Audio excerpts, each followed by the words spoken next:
Welcome back to the channel, everyone. Today, I'll be sharing new dungeon builds with you that are based around high mobility, enabling us to move at high speeds and deliver intense burst damage, all while having the convenience of skills that move with us. It's crucial to note that this build is a hybrid of primary attack and summons. As we dive deeper into this video, the details will become clearer. If you're looking for something specific, you'll find the timestamps useful for navigating through this video. Consider leaving a like, that would be a big help. Before we dive into the builds themselves, I'll showcase the damage output of these builds because that's something everyone wants to see before learning the details. For this, I'll conduct a 20-second test, allowing you to witness the burst damage that we can achieve with these high-mobility, hybrid summon-based builds. There, as you guys saw, we were able to achieve 41 million damage in just 20 seconds, which is more than enough to quickly dispatch most dungeon bosses.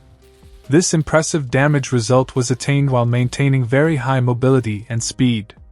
If you're interested in gameplay, you'll find the timestamp for it towards the end of the video, where I speed run Carven of Echo in just 2 minutes and 8 seconds in Inferno 5 solo.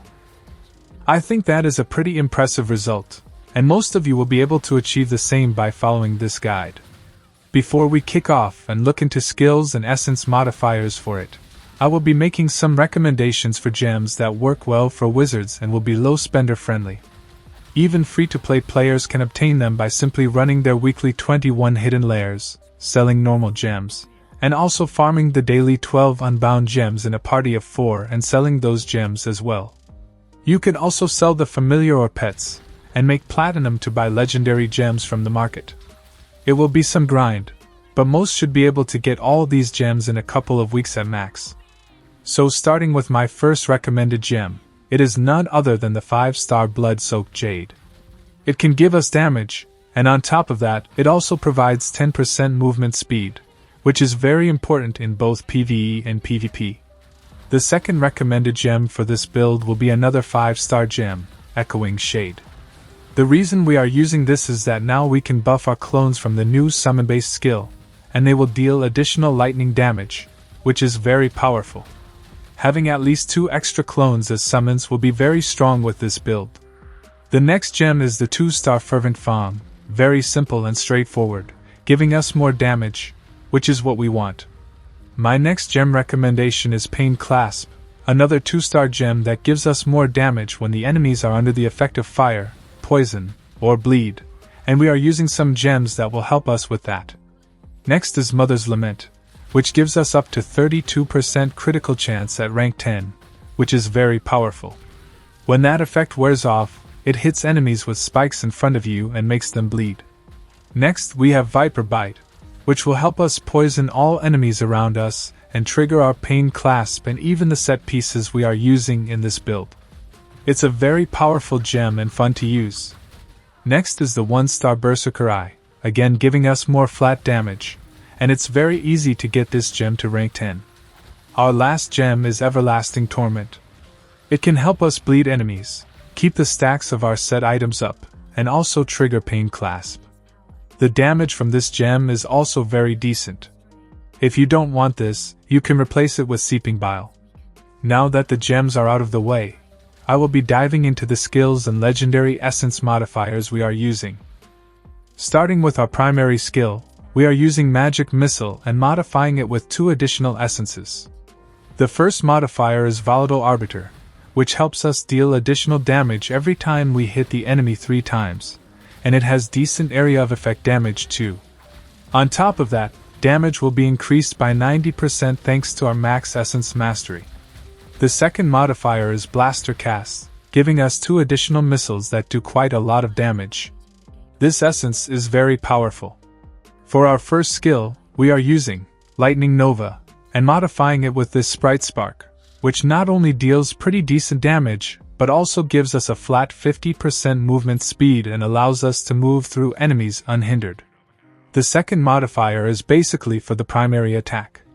Whenever we use Lightning Nova, it will increase our primary attack speed by 30% for 4.8 seconds, and we can increase this duration by having more beneficial duration on our character. So the uptime for this is 100%. The second skill is Slow Time, and we are only using Ephemeral Visage for it for high burst damage. It will increase the tick rate of our poison and bleed gems by 60%, which is huge, and this will also increase the tick rate of our Lightning Nova. Overall, this will perform very well. The third skill is Ice Armor, and we are using one modifier for it. Dancing Lightning, making our summons from skills and Echoing Shade deal even more lightning damage in a 4 to 5 yard radius. That damage is high enough to make a big difference in most fights. As for the last skill, we are using Disintegrate and 2 modifiers for it. The first modifier is Crystalline Shadow, changing Disintegrate into a summon-based skill that will follow us and deal damage to everything around us. It also dissolves their armor by 10%, making them take more damage. The second modifier is Hastened Oblivion. Whenever Disintegrate hits enemies, its cooldown is reduced, and we will have 100% uptime for this skill. It is also one of the highest damage dealing skills in the build. As for the set pieces, we are using 4 pieces of Vithus Urges to increase the beneficial effects duration of our skills like Ice Armor, Lightning Nova, and Slow Time.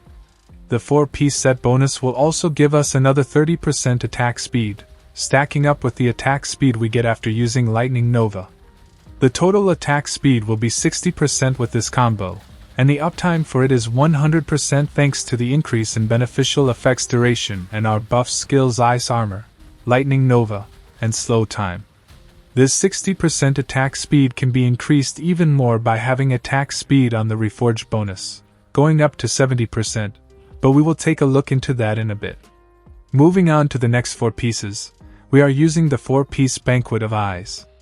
Once we apply poison and bleed from our Viper Bite and Everlasting Torment gems to enemies, they will take an additional 15% damage from all sources, thanks to the 2 set-piece bonus of Banquet. The 4 set-piece bonus will give us up to 25% crit chance, and it is very easy to get max stacks, again thanks to being able to move at 60% movement speed. This includes 10% from Blood Soaked and 50% from Lightning Nova. Tagging enemies with Viper Bite Poison and Everlasting Bleed, most normal monsters will just die from damage over time as we tag them, and give us max stacks for Banquet 4-piece crits.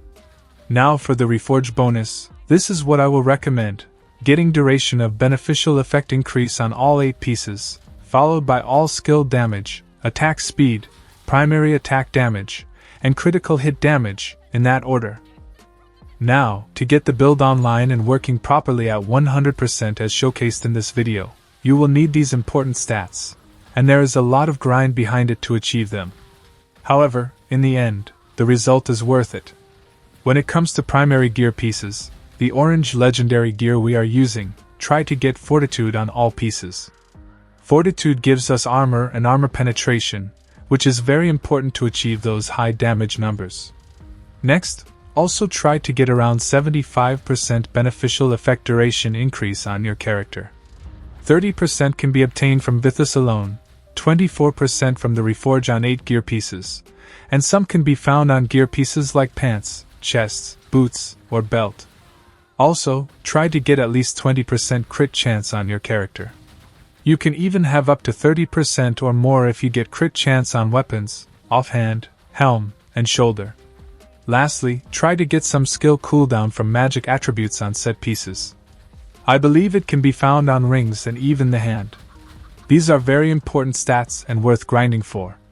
Without them, you will still be able to use these builds, but the results will be less efficient. However, that is the case for all builds.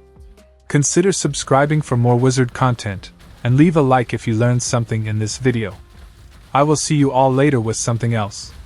Take care.